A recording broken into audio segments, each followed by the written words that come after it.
Welcome to ప్రజాప్రతినిధి news. Cheriyal మండలంలోని ముస్ట్యాల గ్రామంలో ప్రపంచ కార్మిక దినోత్సవం 138వ మేడే సందర్భంగా సిపిఐఎం జెండాను మండల కార్యదర్శి కొంగరి వెంకట మావో, అలాగే సిఐటియు జెండాను సిఐటియు మండల నాయకులు రేపాక కుమార్ ఆవిష్కరించడం జరిగింది. అదే రకంగా మండల కేంద్రంలో పార్టీ ఆఫీస్ వద్ద పట్టణ కార్యదర్శి రాళ్లబండి నాగరాజు పాత బస్టాండ్ ఆవరణలోని జెండాను మండల కార్యదర్శి కొంగరి వెంకట మావో అంబేద్కర్ మార్కెట్ సెంటర్లో కమలాపురం జూకయ్య ఆవిష్కరించారు. ఈ సందర్భంగా ముఖ్య అతిథిగా విచ్చేసిన రాష్ట్ర సిఐటియు హమాలి కార్మిక సంఘం రాష్ట్ర కార్యదర్శి పాలడుగు సుధాకర్ కొంగరి వెంకట మావోలు మాట్లాడుతూ 138వ సందర్భంగా శుభాకాంక్షలు తెలియజేయడం జరిగింది. ప్రపంచ కార్మిక దినోత్సవం 138వ మేడే సందర్భంగా కార్మికులకు, కర్షకులకు, యావత్ ప్రజలకు మేడే శుభాకాంక్షలు తెలియజేస్తున్నాం. గత 138 సంవత్సరాల క్రితము అనేక సంవత్సరాలుగా కార్మికులు కంపెనీ యజమానుల దౌర్జన్యాలకు,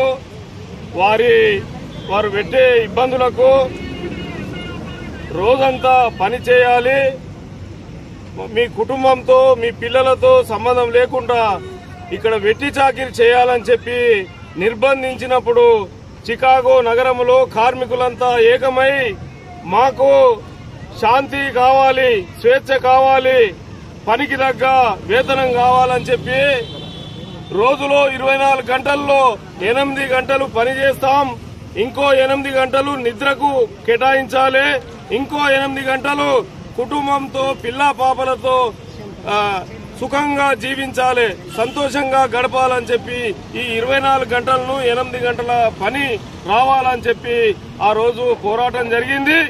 ఆ పోరాట ఫలితంగా ఎందరో మహావీరులు కార్మికులు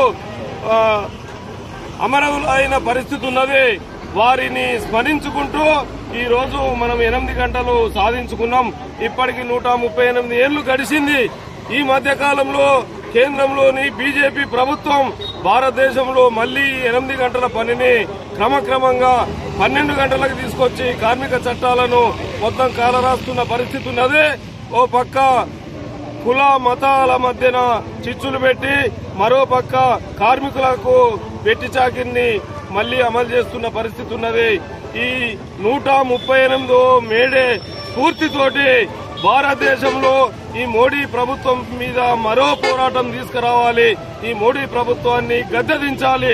కార్మికులకు, కర్షకులకు అనుకూలంగా వ్యవహరించకుండా కార్పొరేటు వ్యవస్థను పెంచి పోషిస్తున్న కార్పొరేటు వ్యవస్థకు, కార్పొరేటు యజమానులకు దేశ సంపదను దోచిపెడుతున్న ఈ మోడీ ప్రభుత్వాన్ని గద్దెదించే లక్ష్యంతో ఈ 138 మేడే సందర్భంగా కార్మికులంతా ప్రతిజ్ఞ పూని సిపిఎం, సిఐటియు, వామపక్షాలు, కమ్యూనిస్టు పార్టీలు చేసే పోరాటాల్లో అందరూ కలిసి రావాలని ఈ సందర్భంగా పిలుపునిస్తున్నాం.